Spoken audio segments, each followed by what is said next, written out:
I love. The same with me, I know. I love you to pieces, John. Very good. Cheryl Day has, and both John and Cheryl, they also celebrated rights when the bishop came. Cheryl she sings in our choirs. Oh, she's got a beautiful, beautiful voice. Her grandbaby was the last baby to be baptized here. And her grandson is the one that does, who's the ball player? Jalen Hurst. So that's her grandson that does that. I think you need to, we're going to put Cheryl in charge of catechesis. Catechesis means Christian formation, Christian education. She's going to start doing Bible studies and start giving you the answers prior to the service, so that when I ask you questions, she'll tell you what the answers are, and then you can start giving them instead of having Cheryl have to do it every week, okay? Cheryl, you're a delight. And her husband, Bob, is a delight as well. Dottie Baker, nobody knows. I mean, she just walked in off the street one day and, just stayed. Dottie worked in church school with Peggy Graber. If you didn't get to know Peggy, you missed something special. Peggy Graber, Dottie Baker had worked with the children for a while. And Dottie, we're so sorry you lost your sweetheart. When I went in to visit Dottie, and I was scared to go in and meet Russ. I really was, because I heard he was crotchety and he didn't like priests, and so that really kind of scared me. But when I went in, I don't know. He liked me. And he said I was no phony baloney. And I thought, okay, I'll take it. He wanted the Mertzes to come visit him. And Dottie, thank you for giving us the honor of being in your life and in Russ's life those last days. And Dottie is the salt of the earth. And, like that psalm we did today about sweeter than honey, Dottie's that. Okay, Gail and Rick Guerin. They're new to our parish. Rick, you saw, I've talked about him for the past 2 weeks because he's an answer to a prayer. He is. And so is Gail, because Gail is the one that told me he sings. So she tattled on him. She did. She told me he sings. And you guys just moved in, right, into the parish? But they traveled around. They went looking for parishes, which is a smart thing to do. It really is. It's a good thing to travel around and look and see what fits. But we're really, really, really, really, really glad that you dropped back in here. We really are. I think you're gonna. I hope that we're going to be a community that you're going to feel treasured by. I really do, because I just love you both already, okay? And I think they do too, okay? Okay, did I get everybody on this side? Okay, that guy back there is Ken Mertz. Uh-huh.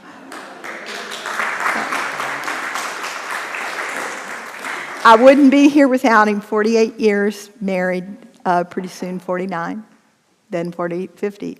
That guy's Steve Muscelli. Steve Muscelli has been one of the best deputy wardens I think I could have ever, and I would never have imagined it when he first came on the vestry 6 years ago, because he was kind of quiet and he's got an opposite personality type. He's sort of like David. I never would have imagined with David we would have had this great relationship. But Steve, you can tell him things and it's a steel trap, and you can share things and bounce things off of him, and it's just a delight. So thank you for your service. Back over there, these two Slaughter twins, they keep growing. I've got pictures of them that pop up on my TV screen. The guy with the glasses is Jack, and the guy with not the glasses is Zach. And Zach is going to serve on our vestry this year. We're so happy. And I think you're going to some national something stupid. I don't mean stupid, but I can't remember. Yeah, that. He's going to the National Guard. Yeah, that. I couldn't remember. That he's going to. And then Zach is going to be doing some things with wood and the Theodore Stevens thing, I think. Is that correct? carpentry, so he can make us things, okay? Sort of like Michelle's husband, Matt. So we love you two guys. You got too tall, but we love you anyway, all right? We'll keep you, all right? This is Michelle Straylaw. Michelle has the 3 little girls. Maya is her daughter, and Sienna and Layla, okay? And she's like a spark plug. She does the blood drives, and she's on our vestry. So we're just really, really grateful. And Lauren is new, right? Julie. I was batting 1,000 too. Huh?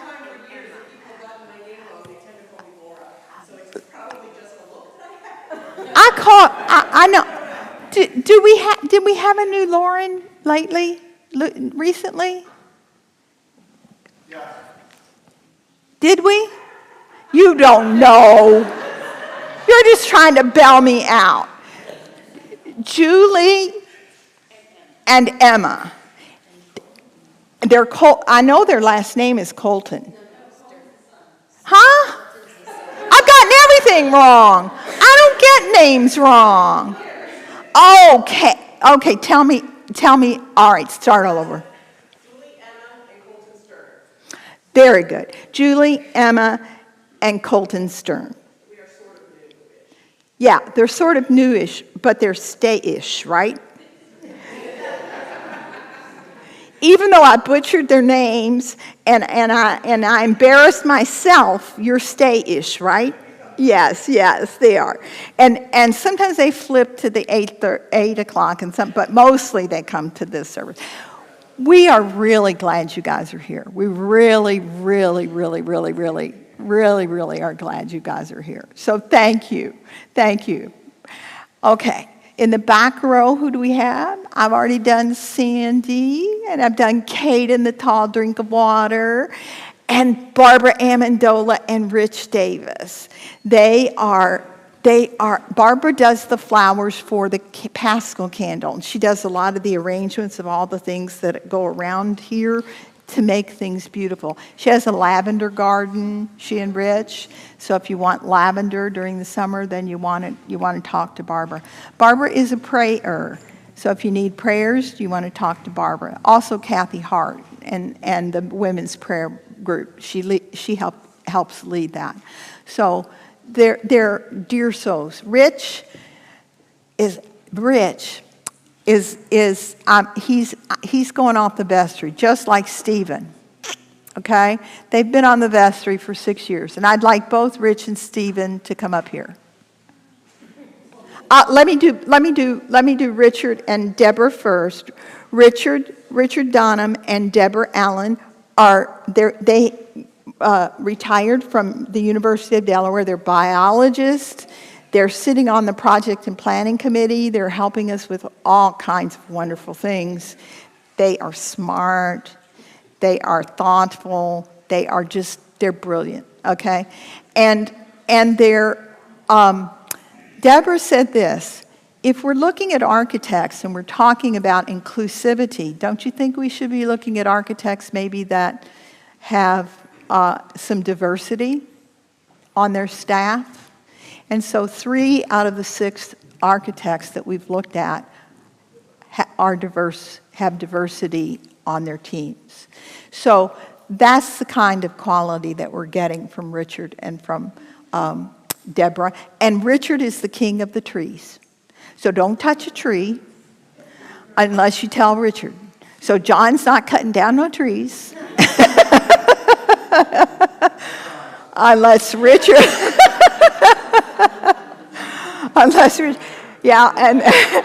and then that big tree that's down at the end, that's Richard's favorite tree, and he told me that he would chain himself to that tree if anybody ever talked about, cutting it down. I hear a lot of stuff, don't I? I'm good. Jim Scott, we love Jim Scott. Jim has been part of our parish for quite a while. His beautiful, beautiful wife, Sue, died a few years back, but Sue is here all the time. I feel Sue's presence all the time. And you are such a gentle man. Your voice is golden. The way that you greet people and sit with people and talk with people and just love people. The kindness that comes out of you as you walk in the door and as you greet people and are with us is just a gift to this community. And I want to say thank you from the bottom of my heart for all that, for who you are, and for what you do. Thank you. Up in front is Alec Costanzi, and Alec is our military guy, a veteran from Afghanistan? Iraq. Well, there's two things that I got wrong. Alec, we do honor you in your service. We really do. We treasure that and want you to know how much that is appreciated. We also treasure your service here. When we ask somebody to show up, Alec does. And his mother, Terry, who has supported him and loved him and cared for him. And we are so grateful that both of you are members of this parish. Okay? Over here is somebody I know you don't know, Mary Clark. I couldn't function in this parish without Mary. I'll just say that. There really are no words for Mary. She has been the treasure for this parish for forever, in at least all the time that I've been here. And her knowledge of the finances of this community are impeccable. Her of this parish, you couldn't ask for a person of more integrity. When I say, oh, well, can't we do just da-da-da-da-da? And she said, no, da-da-da-da-da-da. And I go, are you sure? And she says, yes, I'm sure. And so we don't do da-da-da-da-da-da-da. Okay? She's the integrity and the ethics that the security that we have because she's with us is just incredible. Okay? Now, Stephen and Richard.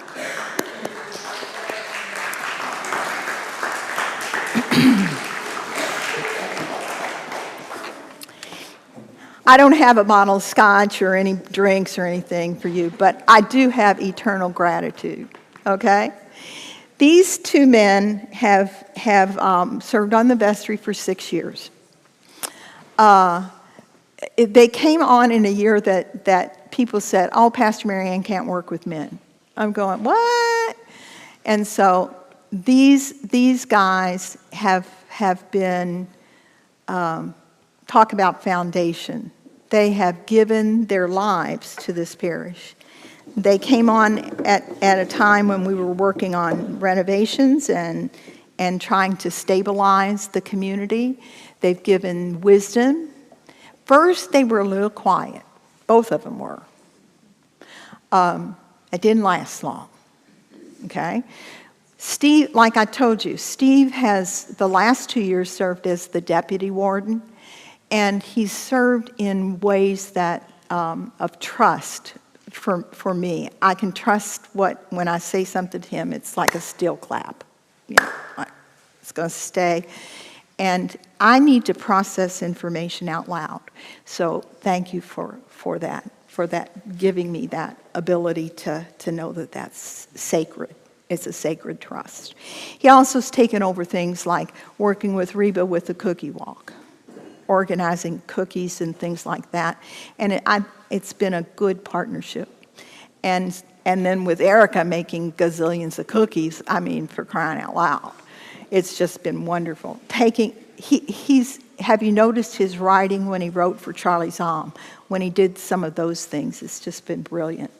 The yard sale, working with John Vavala on those kinds of activities. And so the energy and the life of the community has happened in large part because of the efforts of Steve.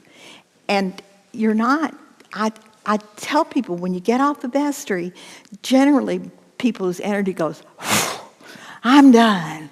I've done my part. I can sit down and relax. No. okay?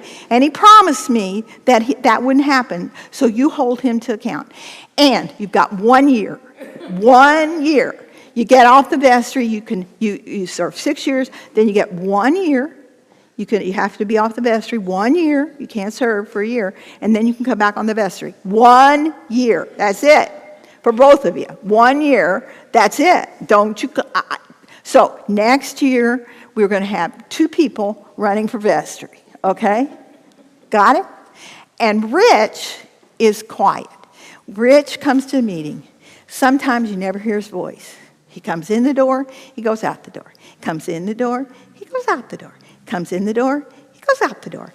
And you think, Rich is never going to say anything, okay? And then you say something like, what are we going to do with the church house? And you say, we can't renovate the church house right this minute. And then you get, why can't we renovate the church? We got to renovate the church. It's got to happen right now. There are people that need to, and you go like, where did that come from? You know, and that's the kind of passionate, loving, generous, phenomenal man that Rich is. Rich has kept this vestry invigorated and on the right track. And without him, I'm telling you, you've just been wonderful. You've been wonderful, wonderful. And every once in a while, he'll go like this. And everybody pays attention, okay? So I'm going to miss that. But we only have 1 year. Only 1 year, okay? Would you please give thanks to... Okay. Do what? Rich is a great stand-up. He's a great... Oh, he is a great... He is... Rich, when Bud retired from his Santa gig, Rich came forward, and Barbara became Mrs. Santa Claus, and they have done extraordinary work. So let's give applause.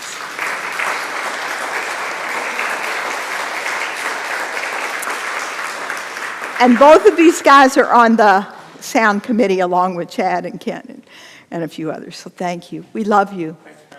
1 year. That's it. 1 year. That's it. Okay. The next thing that we do is election of meeting secretary. Any nominations? I nominate Chad. The meeting, any other nominations? Nominations are closed. All in favor of Chad as the meeting secretary? All in favor? Any opposition? Chad, get up here. Great. Approval of the meeting minutes. Kind of take a look at them. Just look over them a little bit. They're impeccable, and we will go through them a little bit later, but they're the very next thing. Oh! Maybe they need to be passed out. Yeah. I'm going to move to the next thing, and we'll come back to the approval, if that's okay with you. The election of the vestry. We have 3 adults and 1 youth representative to be elected. And the persons to take Rich's, and Mary is going off the vestry. She has served her 3-year term. But she has another term that she can run, so Mary Clark is running for a second term. Okay, so Mary Clark, please stand. Okay. The other persons who have offered themselves as members are Chris Anderson. The other person is Nikki Powells. And the other person is Zach Slaughter. So Zach, if you would come forward. Do I have any other nominations? Okay, hearing none, nominations are closed. Okay? So, do you need to do a written vote, or are you willing to do this by acclamation? Acclamation. All in favor of these representatives for vestries, say aye. Aye. Any opposed? Very good. You may take your places.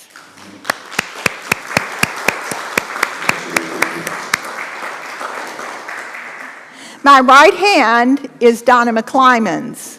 Please come. She's the rector's warden. She has been the rector's warden. We'll have to decide Monday, tomorrow, whether she'll stay the rector's warden. I suspect she might. And we'll have to elect a new deputy warden. Andrea Slabinski is a member of the vestry. Okay. Ellen Neff.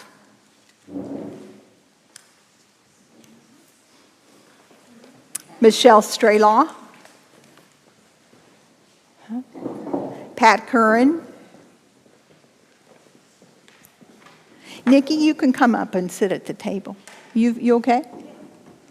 Okay, who am I missing? 2, 3, 4, 5, 6, 7, 8, 9, 10. I think that's right. This is your vestry.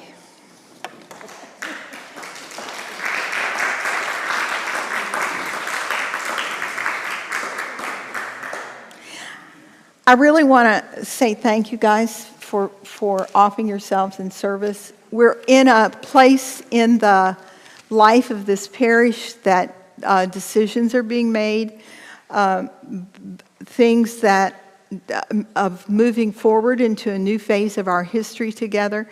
And so it's this group of people in the Episcopal Church.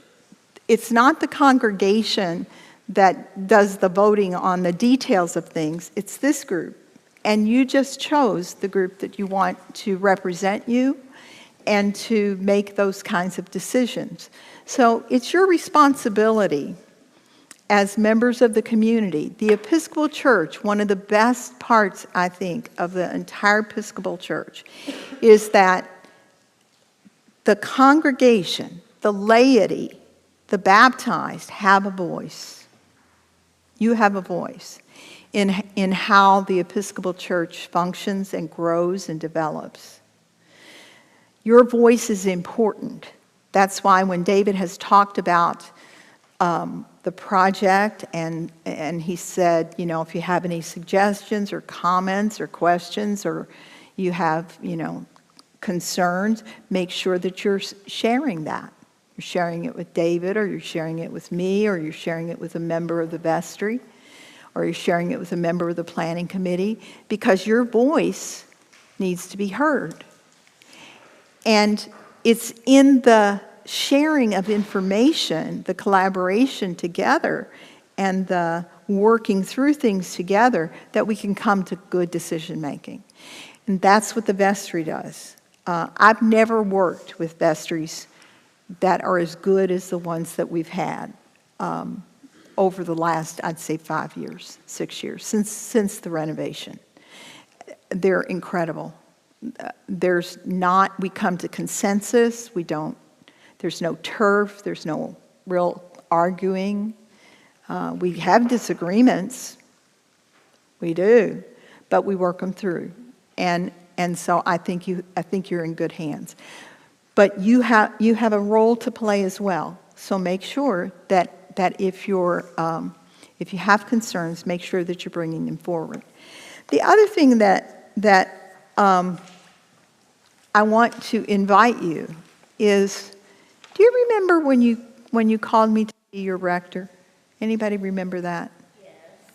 Yeah. Why did you do that? How did we do? Why did you do that?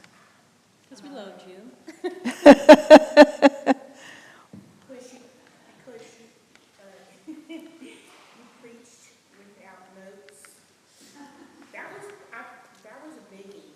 That was a biggie. And the sermon was meaningful.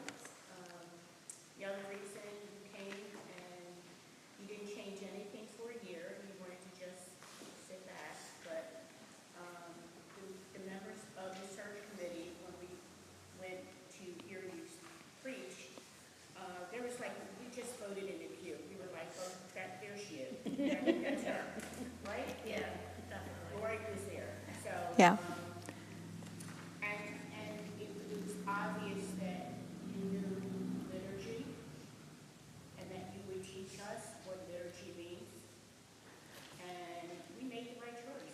Okay.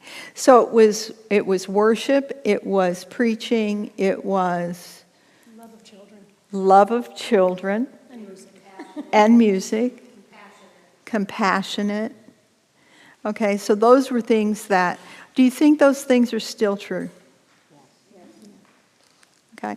And the reason I'm asking you is because sometimes, and this year it's been particularly noticeable to me, the only thing I've ever really asked you to do is if you have something to share and it's about me, that you come to me. And that you don't go outside in the parking lot, or that you don't talk among each other. It's the only thing I've ever really asked you to do. And that's a hard thing to do as a human being. It really is. It's a whole lot easier for me to say, okay? And so I'm going to ask you at the start of this meeting, one more time. If you trusted me then, can you trust me now? Okay. I promise you, I may get upset. I may cry. I cry a lot. And right now, let me warn you, Andrew's anniversary of his death is 2 weeks from today. So I may be really teary over the next couple of weeks. But have I ever hurt anybody? I mean, physically hurt? I don't think so. And I don't deliberately ever hurt anybody's feelings. And when I do, where's David? When I do hurt somebody, like I hurt David once, a long time ago, because I didn't go visit Mimi. I was in the wrong. I was going to visit Sis Ennis, but I wasn't going to visit Mimi. And after an annual parish meeting, David got mad at me. He really did, and he let me have it. David didn't go to his buddies. He didn't go talk to Paul Tickle or John Mraz or anybody. He came straight to me, and he let me have it. Full in the face, David let me have it. And David, when he lets you have it, lets you have it. And I backed up, and I said, David, you're right. I'm not doing my job. I didn't go visit Mimi. That stops today. I'll be over there this afternoon. And I left church, and I went to visit Mimi. And from that time forward, I continued to visit her. And I visited her until the day she died. On the day she died. So I need to be challenged sometimes, It doesn't mean that everything you say to me is going to be something that I want to hear, but if you tell me and I can recognize the truth in what you're saying, I don't think David and I would be working together right now had that not happened. Because he certainly didn't trust me. And he had good reason not to. And if he hadn't come directly to me, it never would have gotten solved. So I'm asking you, if you have something to say to me, please don't be afraid of me. I keep asking the vestry, why do you think people don't go around me? Why do you think that? And why? Do you know why? Does anybody have any ideas? Mary keeps telling. They don't want to hurt your feelings. Don't want to hurt my feelings. I think it's our upbringing. We were always taught to respect and just not. Fear is good. Fear is good. The priests, the sisters, I'm coming from Catholic upbringing, but, Right. You never go to them. You always go somewhere else. Right.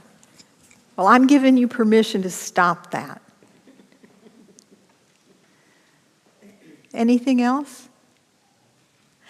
I think it's because of this. If you really want to know the truth of it, am I a pretty strong person? I have strong opinions. And a lot of times, what? Yeah, a lot of times, nothing. See, she backed down pretty quick. A lot of times, if you come to me, a lot of times, if you say something to me, if I've got a reason for what, and you say this and it's negative, and I come back with a stronger answer, sometimes it may look like I'm not listening to what you're saying, when really it's because I've been thinking about it for 6 years.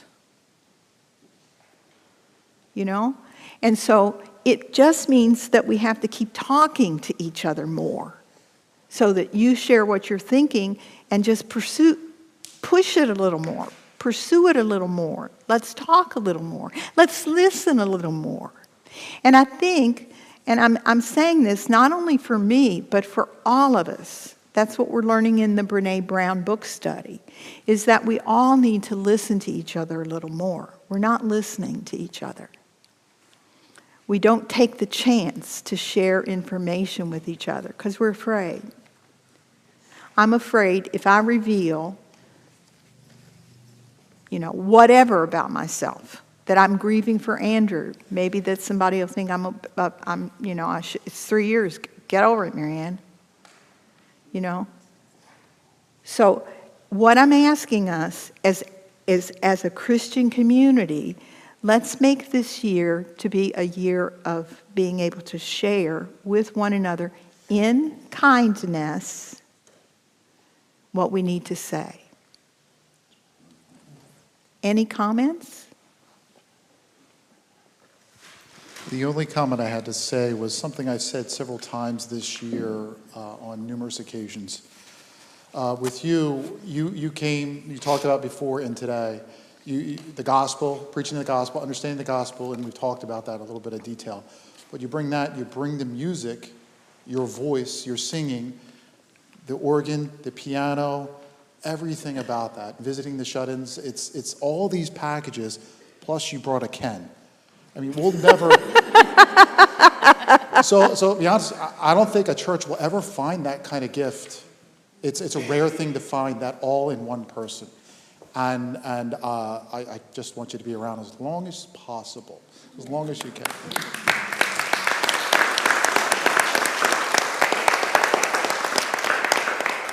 Well, I want you to know that I want to be around as long as possible because I love you. If there's any doubt, I really, really, really do. I love every one of you, every single one of you. And Ken and I are giving our lives to you. So we did on the first day we came, and we're doing it again. So I just want you to know that. And please, if there's ever anything you need to share with me, please come to me, okay? Enough of that. Anything else? Can you ask if everyone has signed? Has everyone signed the sheet saying that you're present? They're passing it? Okay. All right. We need to have delegates to the diocesan convention. It's so fun. Everybody wants to go. We need 3 delegates and two alternates. Who wants to go? Who wants to go? Who's going to be the delegates? I'm not moving on until we get 3 delegates and 2 alternates. When is it? It's at the end of October, the last Saturday in October. In Philadelphia. You only have to go on the Saturday. You don't have to go Saturday and Sunday.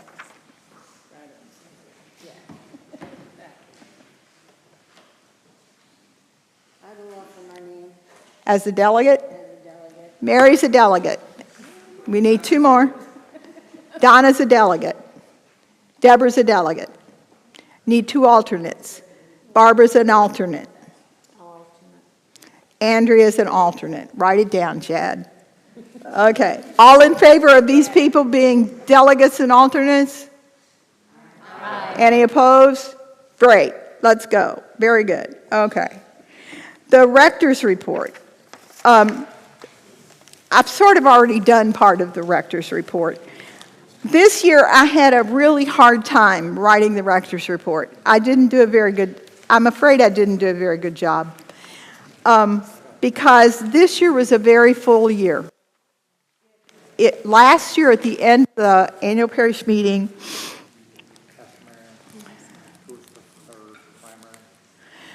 Mary, Donna, Deborah. Okay, so this year has been an incredibly full year. At the end of the annual parish meeting last year, we talked about moving into the future.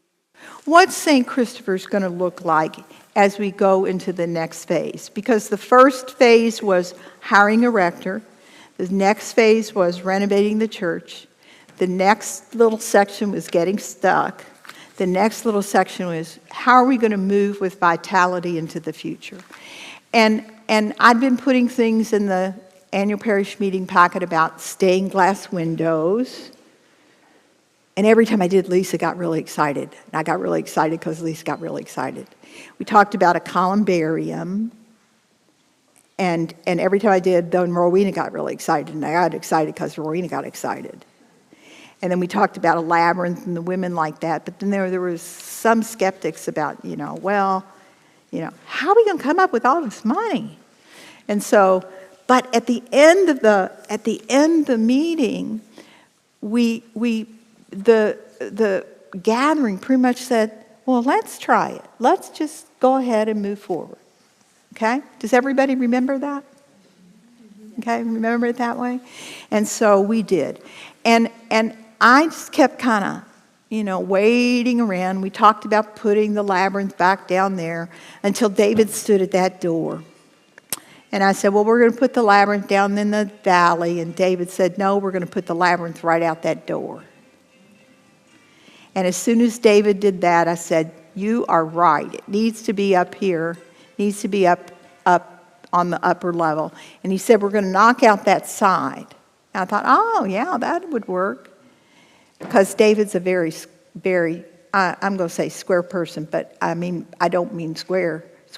I mean, he's linear, okay? And when David began to take it over, then things started to take shape. And we did get a project committee together.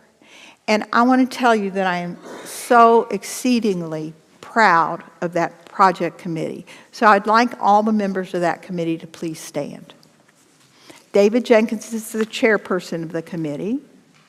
Mary Clark works with the finances and grants and things like that. Deborah works with the grants. She's also a biologist, and so is Richard. And they are looking at the land and the property. And Deborah works with grants. She did grants at the University of Delaware. So Deborah and Mary and I are working with grants. Richard is Mr. Tree Guy. And he's also, the report that's in your annual parish meeting packet, Richard wrote it. It is stellar.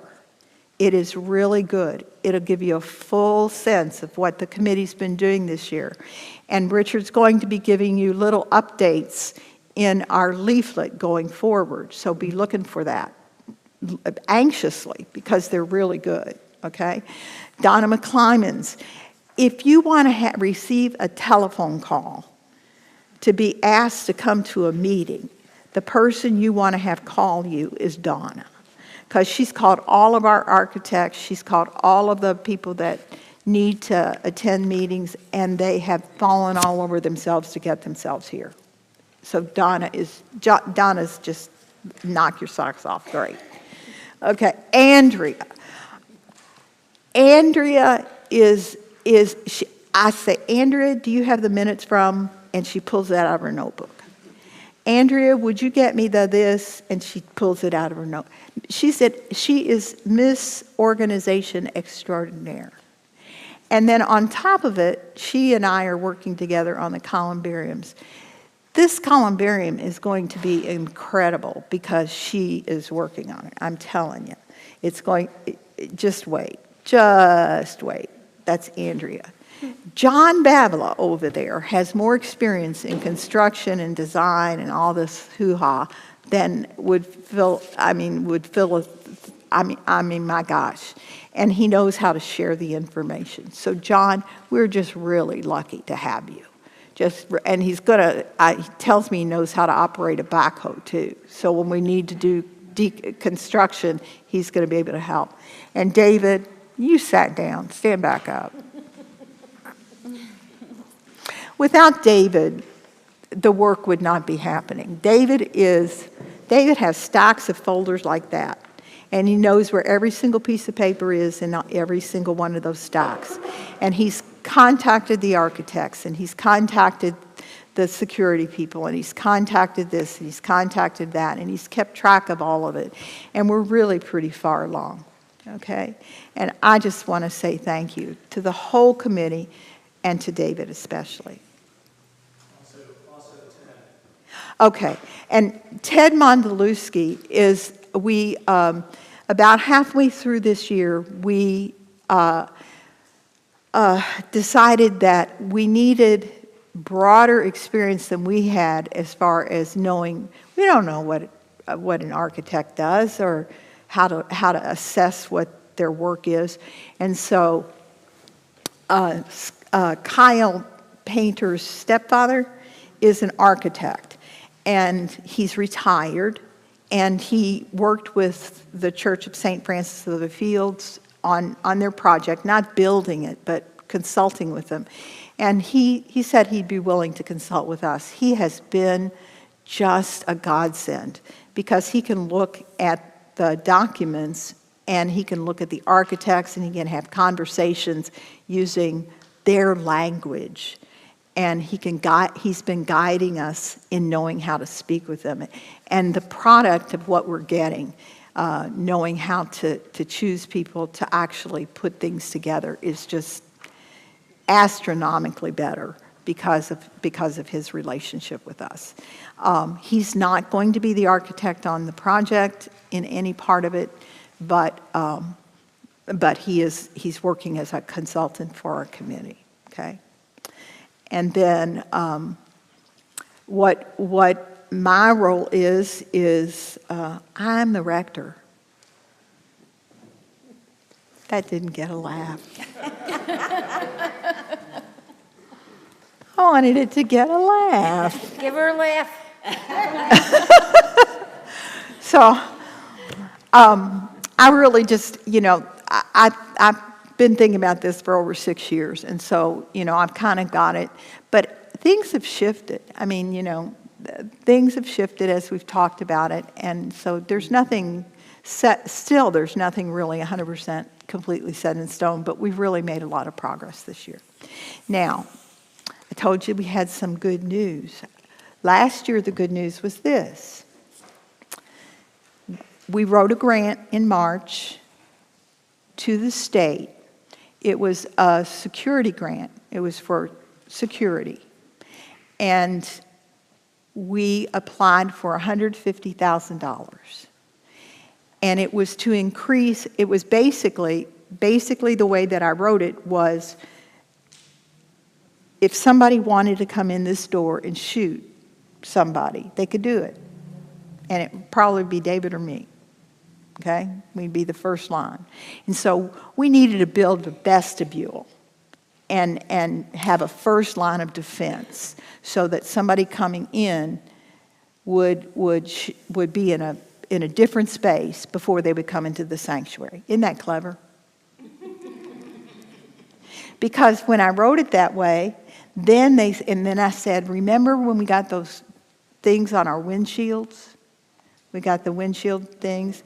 Then I was able to say, we're an Episcopal church. We're an inclusive church. And so sometimes we get hate things on our windshields. And so they said, oh, you're an inclusive church. You get hate mail on your... You do need security. And they gave us the $150,000. Okay? Okay? Now, the money, I hope you're listening. Okay? So this is what the money can be used for. It can be used for security. It's a Pennsylvania Crime and Delinquency Commission grant. So it's intended for security. But the security can include the building because it's the vestibule. Isn't that smart? Okay? It can include lighting. It can include windows. It can include doors.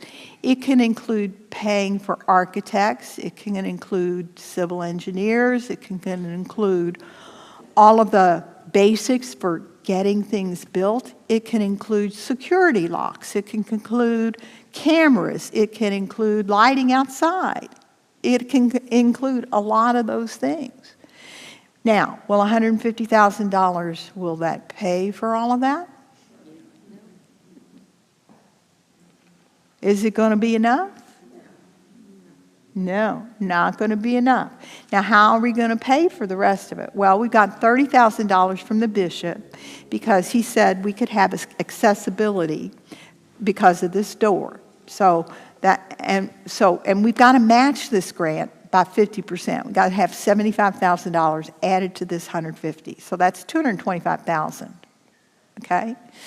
For this room or this building or this architect or whatever, however we want to do it for security.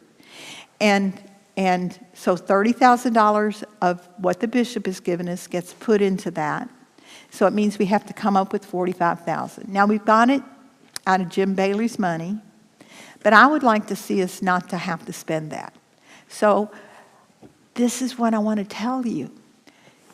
Do you remember last year when I was moaning around and groaning around and saying, oh, this parish has to make up all the money and we got to do the $20,000 and we got to balance our budget. If we don't balance our budget, we don't get any grants. You remember that? Guess what? Mary, you're on. We balanced the budget.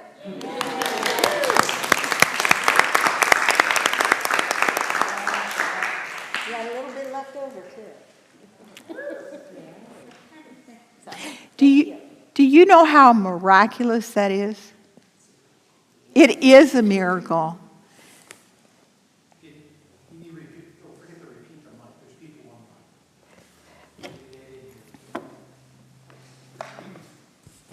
on. Where is it in here that it says that we balance the budget? We don't number our pages, but it's in the profit and loss. We balanced our budget and had a little over $1,000 left over in excess of what our expenses So were. go back toward the back, and it says profit and loss, and it says page 2. Page 4 is net ordinary income at the bottom of page 4 of the profit and loss. Profit and loss, net income expense, December 2023 actual, $1,329.90.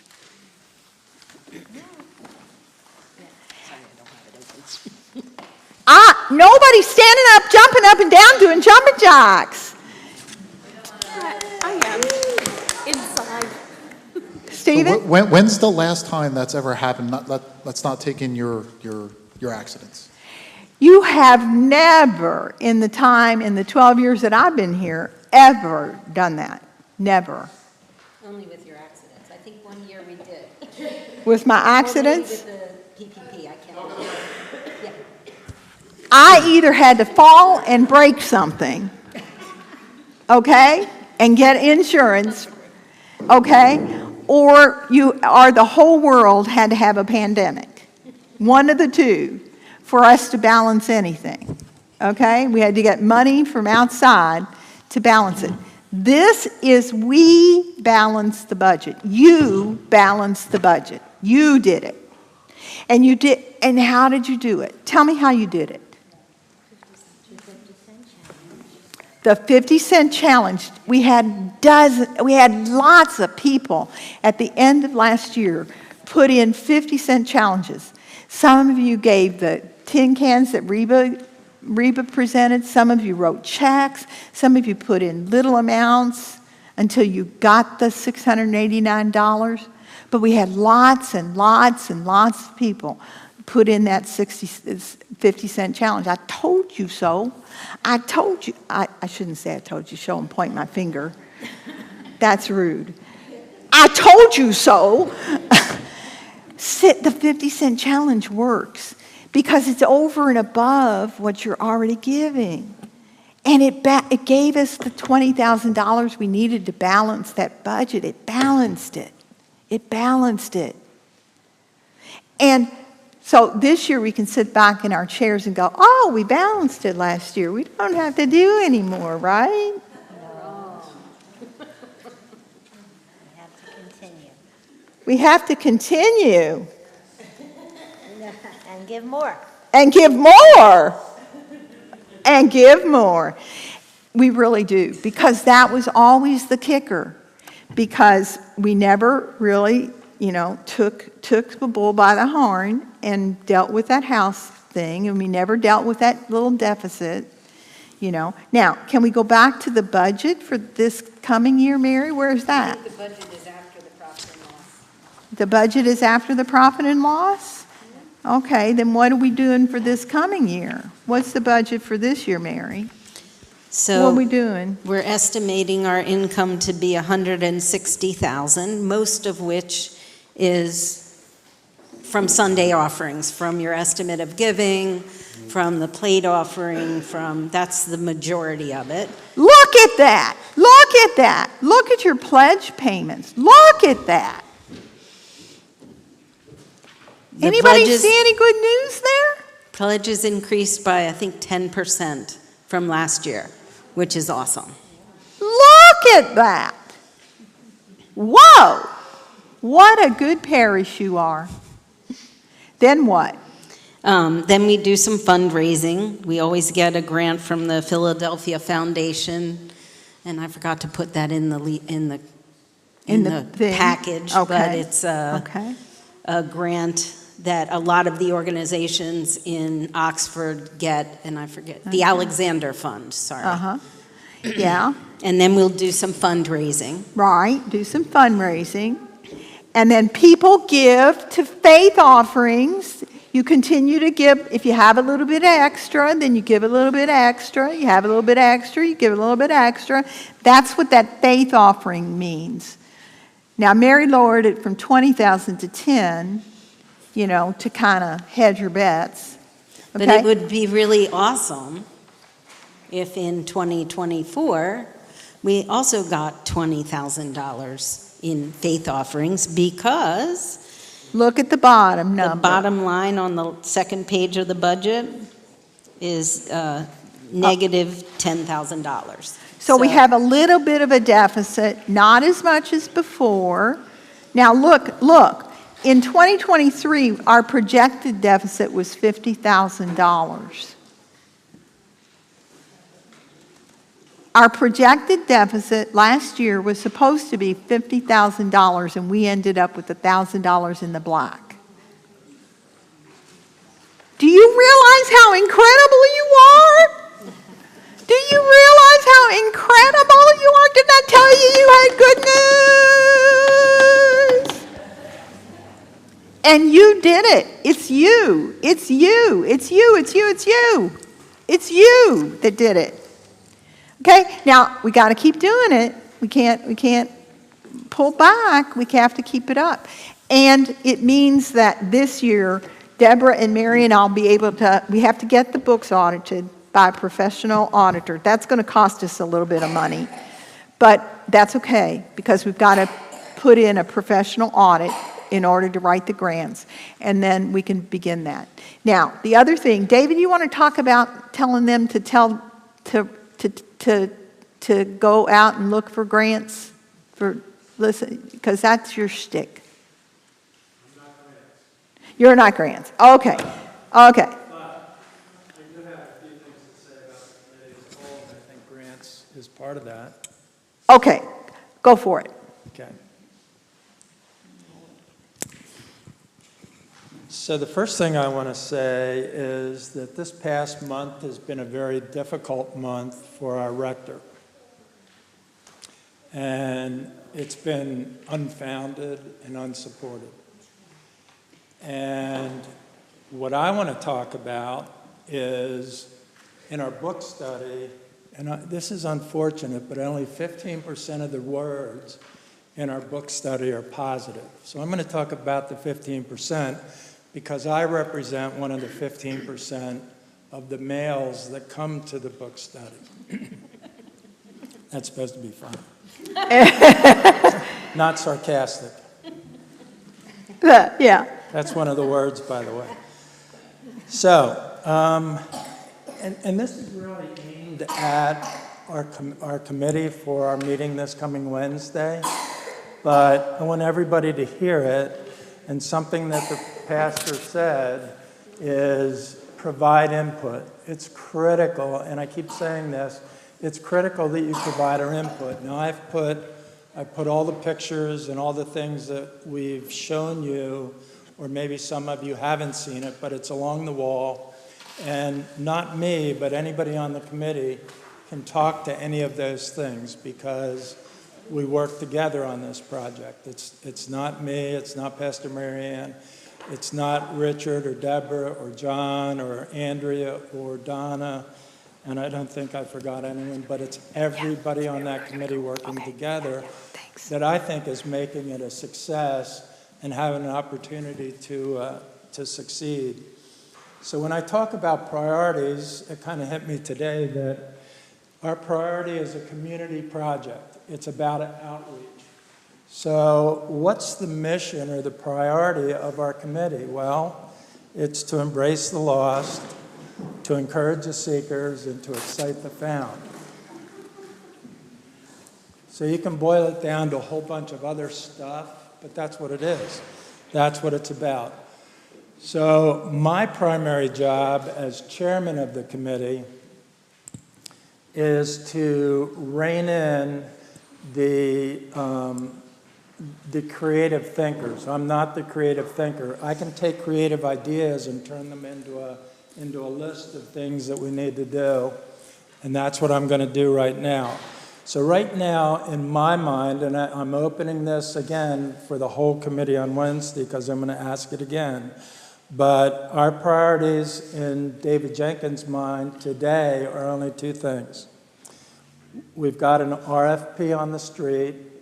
It's due back to us on March the 15th. What's that mean, an RFP? Request for proposal, excuse me. It went to 6 architectural firms.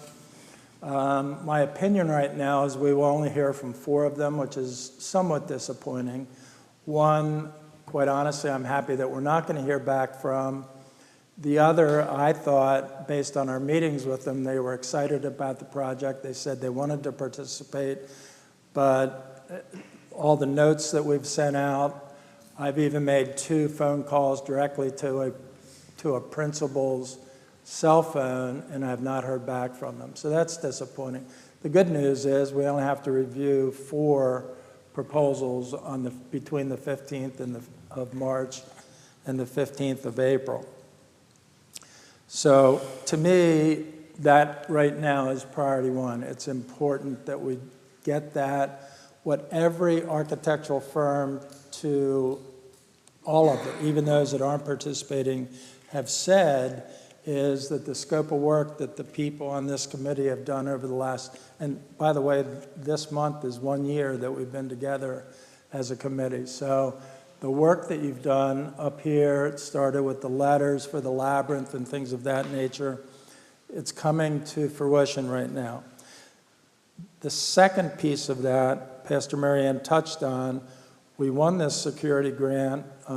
John and Richard have done a wonderful job in talking to lighting people, electricians, security people, and we've talked to them. We've gotten proposals, security people, not only in terms of cameras and lighting and door access, but also it went so far as, you know, if and I hated the term when I heard it, but if the doors are breached, what do? What protects us? I don't know that we need to worry about being breached, at least based on my experience with being breached. So anyway, security grant money. while I'm talking about your responsibility, and I'm going to keep it positive, what you heard from Pastor Marianne is primarily people giving negative input, and I started this saying that this last month has been difficult. It's been difficult because of the negativity that's been thrown at Pastor Marianne. We not only solicit, if you look at these boards up here, or things that I've said, or things that Pastor Marianne have said, or anybody on the committee has said to us as a congregation, and you have a problem with it, we absolutely want you to tell us about it. Now, I will tell you that if you're fearful for whatever reason to talk to Pastor Marianne, I would say talk to a committee member, but also understand this. If you talk to me, if you talk to Richard, Deborah, and so on, that's going directly back to Pastor Marianne. So it's as if you're telling her. So if you're afraid to tell her, tell us, but we're going to tell her directly. We've all said we will do that, and we will. So that's the only negative piece I'll talk about. From a positive perspective, guess what? We also like to hear from you about, hey, that's really a great idea.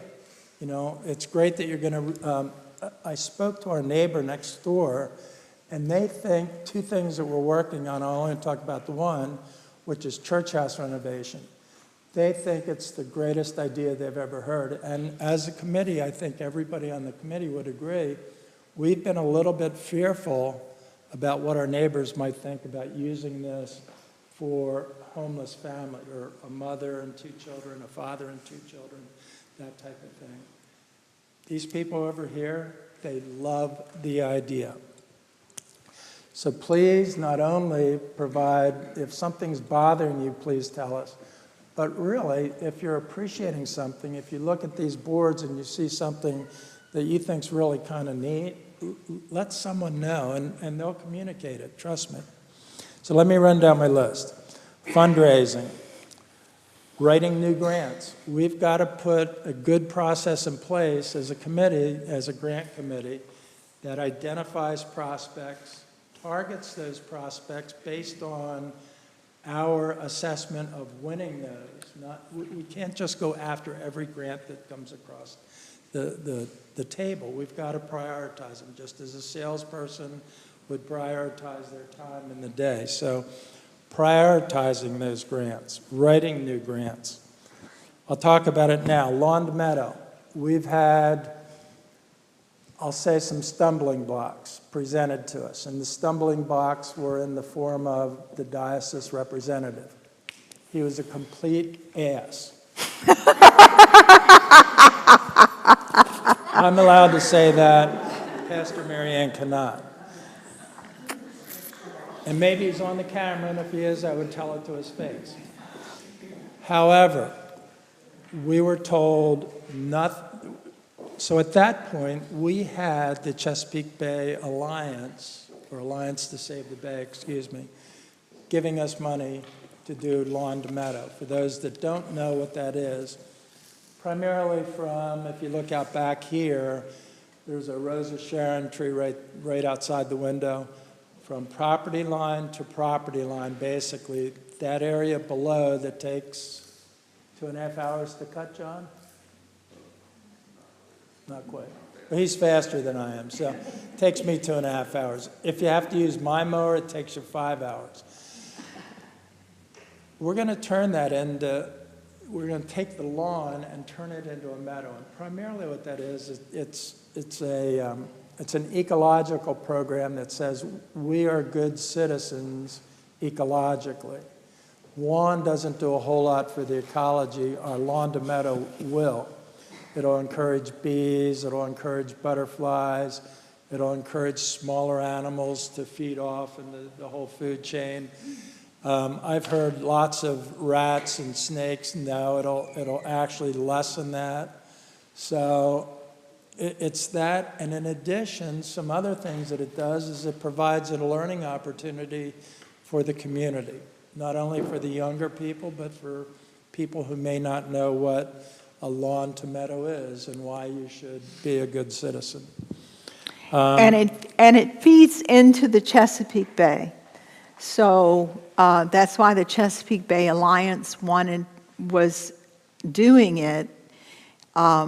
We were asked by the borough to participate with some of the other parts of Oxford that were participating with Chesapeake Bay Alliance.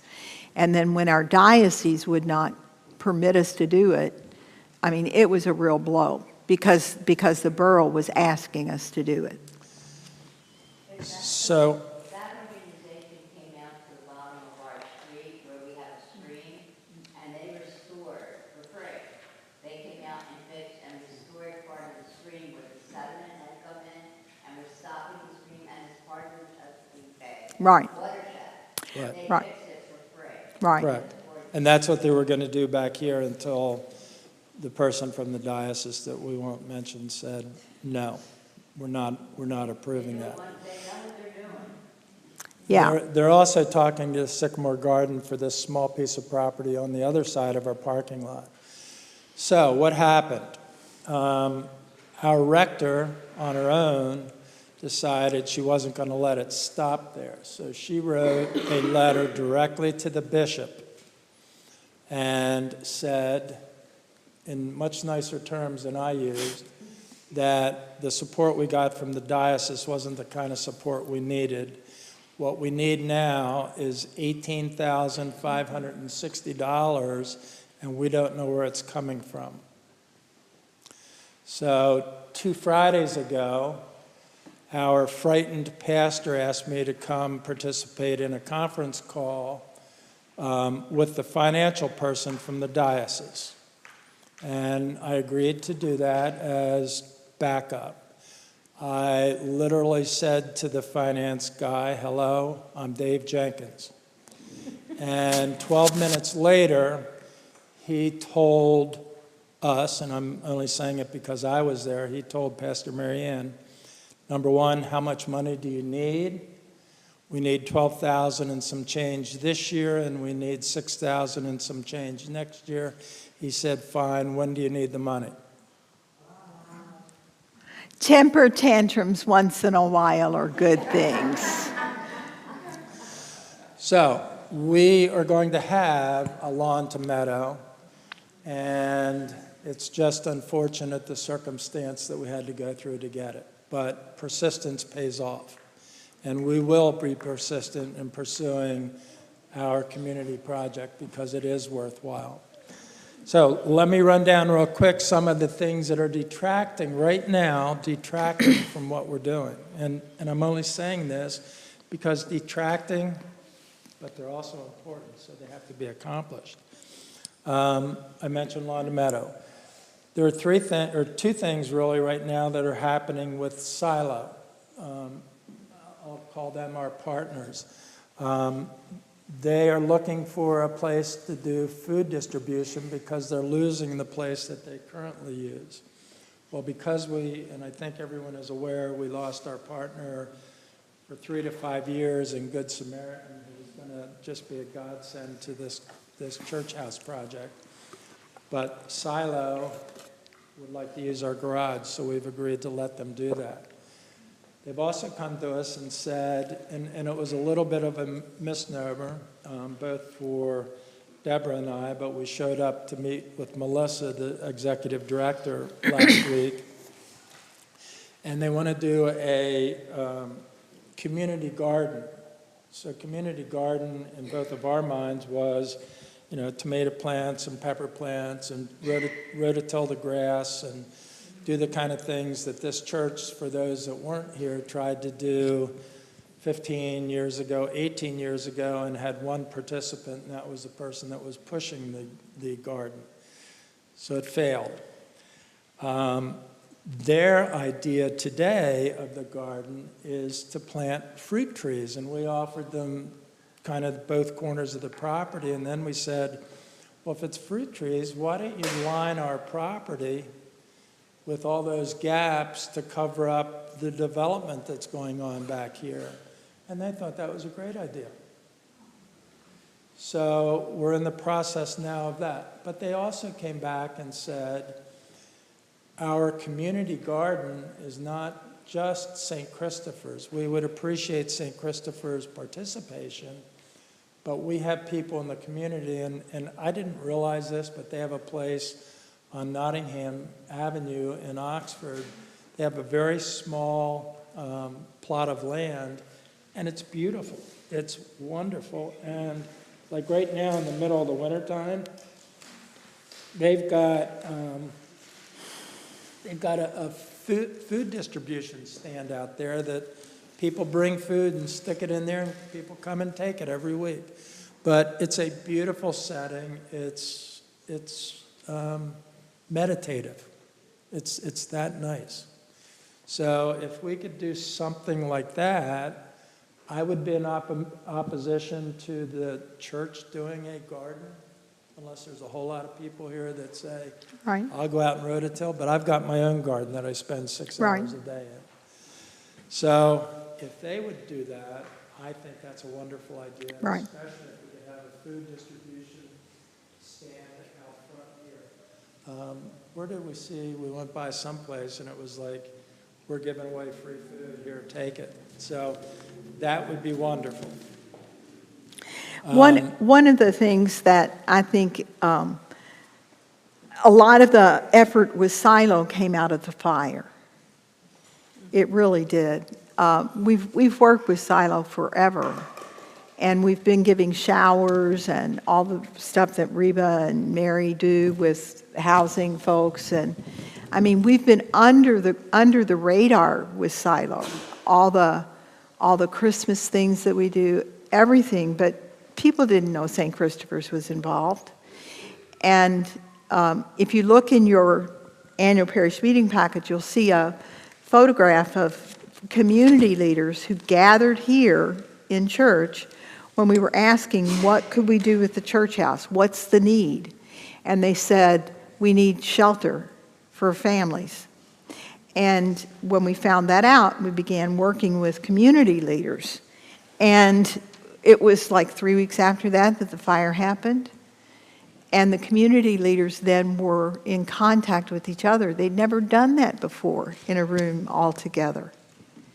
And had we not done that, I think it was a miracle. I think it was God. Because had David not called that meeting, people would not have been in connection with each other. And the fire, serving the people with the fire, would not have gone as easily as it did. And because we did the household goods, people began to know who we are.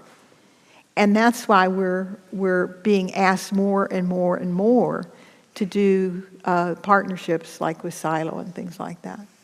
So I just think I think it's miraculous. I really do. And it couldn't have happened had Reba and all the work that you did to get, you did. You did. All the showers and all the things and all the calling and all the this. Every time Andrea called you and, you know, can you give a shower? Can a homeless person go to a hotel? I mean, we've been behind the scenes doing those things for years. But now they're overt. And the St. Christopher's on April the 6th will be honored by the Chamber of Commerce as a participant in that fire relief. So anybody that wants to go, the tickets are $125, and we're going to have a table together. So anybody that wants to go, party hardy about our involvement in the community. I think it's phenomenal. So I'm going to hit this really quickly, but again, for the planning committee on Wednesday, be prepared, because I've got the list written in my little notebook already. The elevator, the parking lot lighting, the columbarium design, the church house renovation, Good Samaritan versus Silo on those kinds of things, versus neighborhood services, versus somebody we don't even know today. Audiovisual need for the gathering space. The labyrinth and the labyrinth training, what are we going to do? And I'm going to talk a little bit more about that in a second.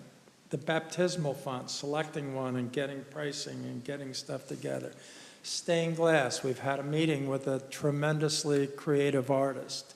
You know, what do we do? How do we plan that? What do we do with it? The bell. And I mentioned the labyrinth, and I'm going to just say one thing because I was the pessimist when I heard this. Let's buy and create our own canvas labyrinth and have the people that supply the labyrinth come in and paint it for us at a cost of $3,000. And I'm thinking, why are we going to spend $3,000 on this piece of canvas when we're going to have a stone labyrinth out here that we can do training on? And then, quite honestly, I don't know whether it was 1 or 2 Thursdays ago, but it was at the Lighthouse on the Thursday when Monique was sick, so however many weeks that was. But I'm standing there and I'm thinking, I looked out, and for those that haven't been to the Lighthouse, they have a big room. And once again, surprised me, but if you read those letters, Amy Perkins from the Lighthouse, who is kind of our interface with the Lighthouse for feeding the kids, I said to her, I said, you know, what if we did something like this and brought it here and even had the kids help paint it? Would that be something you'd be interested in? Well, once again, she was unbelievably excited about the idea. But it got me thinking.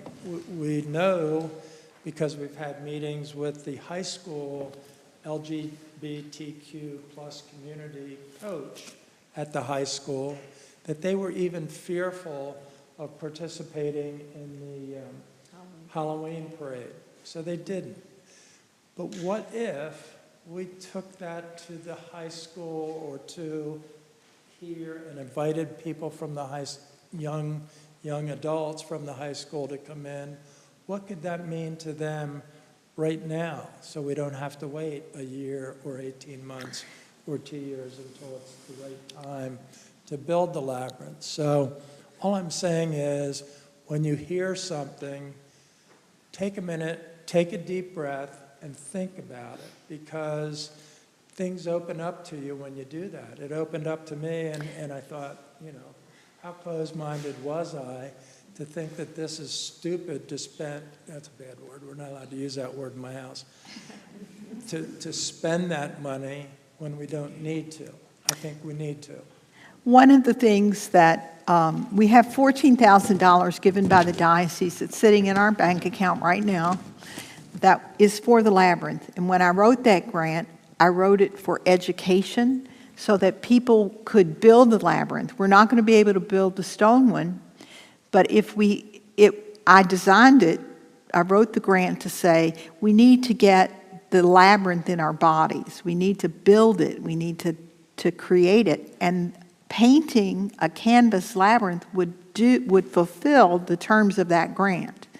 So if we take $3,000 out of the money that we have, it's paid for. And we're fulfilling the terms of the grant that I promised the diocese that we would do, because we'll be teaching people how to build it. It'll get in people's bodies in a different kind of way. And so I propose that we do it. So again, I've talked about it, but communication is a two-way street, and Pastor Marianne has already mentioned that on a quarterly basis, Richard Donham has agreed, as a member of the committee, that he will put together a brief summary of what we've done or talked about or accomplished over the previous 90 days. That may be a paragraph, it might be 4 bullets, but it's not going to be extensive. It's going to be the highlights of what we've accomplished. And I will continue to come in on he's doing that on a monthly basis. On a quarterly basis, if the timing is right, I'll come in and talk after a service or after both services. So again, from a parish perspective, we very much need your feedback. We appreciate your positive feedback. also give that to us. Pastor Marianne would love positive feedback today based on the past month that she's had. Give it your thoughts. Think about things. People naturally tend to react immediately to hearing something. We're going to spend $3,000 on a piece of canvas. We're going to paint some stuff on it. Why? Well, maybe it'll work. Maybe it'll be helpful to one kid. And if it is, then that's worth the money. And I've already talked about it. Whoever you talk to, there's the focal point. So in closing, I asked a parishioner to tell me, I just said, tell me what you like about the project right now. And these were the things that were told to me. They love the fact that it's going to bring the community in, especially with the labyrinth. From a personal perspective, the columbarium is important.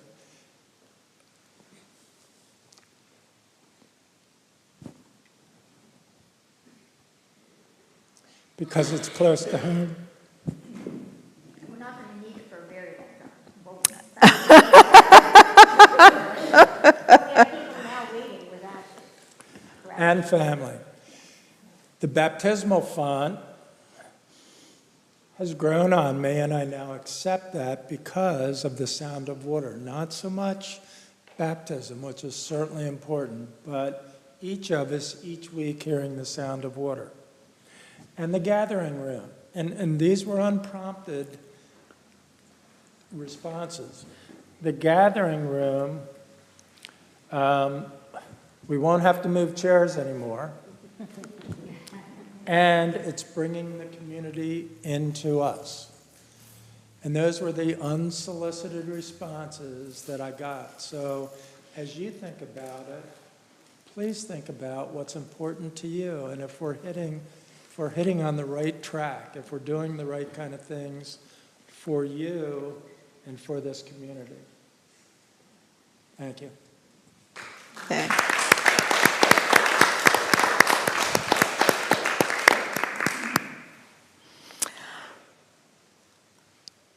I think I've been involved this past week with another labyrinth training. I am now an advanced labyrinth facilitator, and I get to apply for the next level, so we'll be able to be placed on, I'll be able to be an accredited Veritas trainer. What that will mean is that our labyrinth will go to the top of the list of the National Society. So it means that beginning right away, I'll be able to charge for labyrinth workshops. I told you when we began this that each piece of this could potentially have a way to assist us with vitality, with keeping us sustainable. And so even with the labyrinth, portions of it, if I'm teaching, then that will allow us to keep part of it sustainable, And we've also had a parishioner who happens to be on the committee start the training session. That's Deborah. Right, absolutely, right. Right, and the more people that get trained, the more people, you can do a lot of it online. The more people that get trained, the more things that we can offer. And so I just think they're fun. They're fun, and hopefully I'll be able to go to Chartres this summer. Yes. So I have one more personal priority also, and that's to take, I just heard the word burden and it triggered this, is to take a lot of that burden off Pastor Marianne. It came to light in this past month that she really does do too much for us. So we need to lessen that burden as best we can And I think Deborah is a great example of starting that burden doesn't fall entirely on the person that's gone out of her way to learn how to do various things. Anything, one last thing about all of this. David last year talked about he didn't want any of this project to fall on any of us. I just want to remind you that when we did the renovation of the church, every penny came out of Jim Bailey's bequest, so that nothing came out of any parishioners' pockets. When you renovated prior to that, about $75,000, you borrowed about $75,000, and it was paid back within 4 years, I think.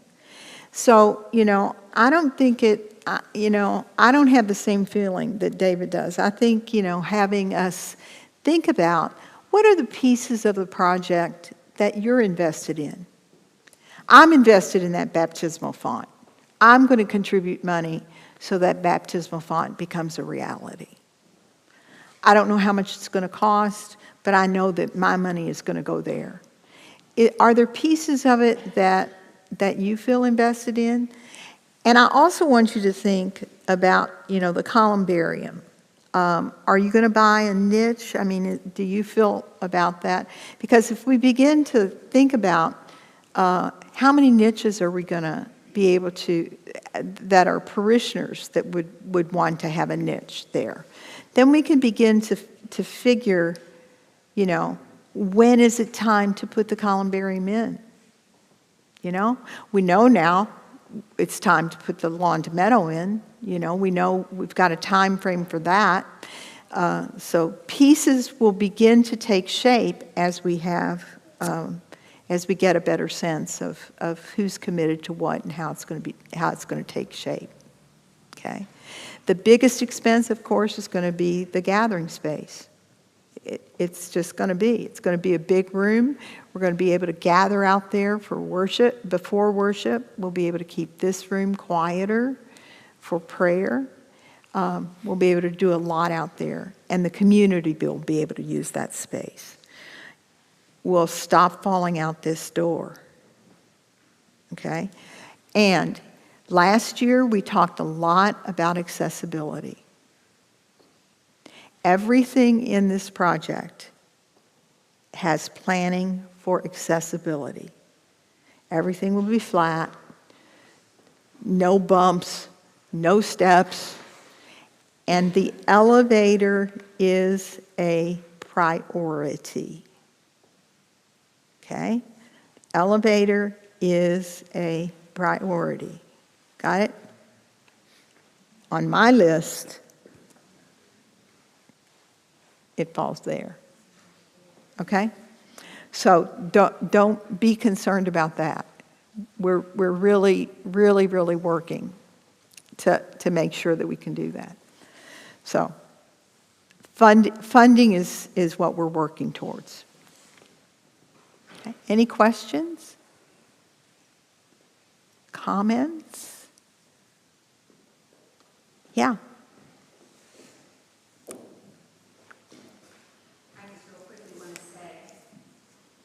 Easter flowers next Sunday. If you didn't, if you didn't get an envelope, there's some in the back.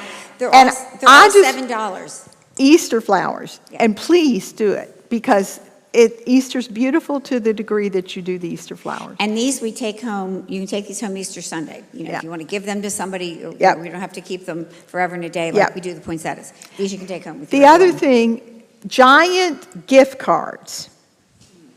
Giant gift cards are available every single Sunday.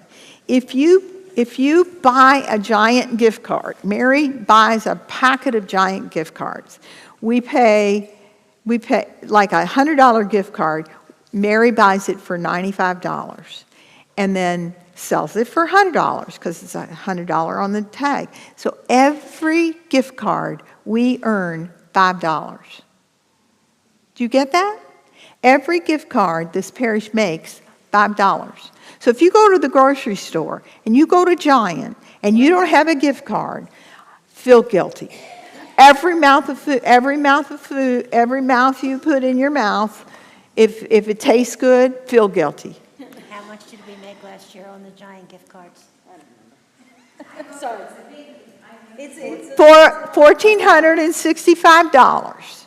That's pitiful.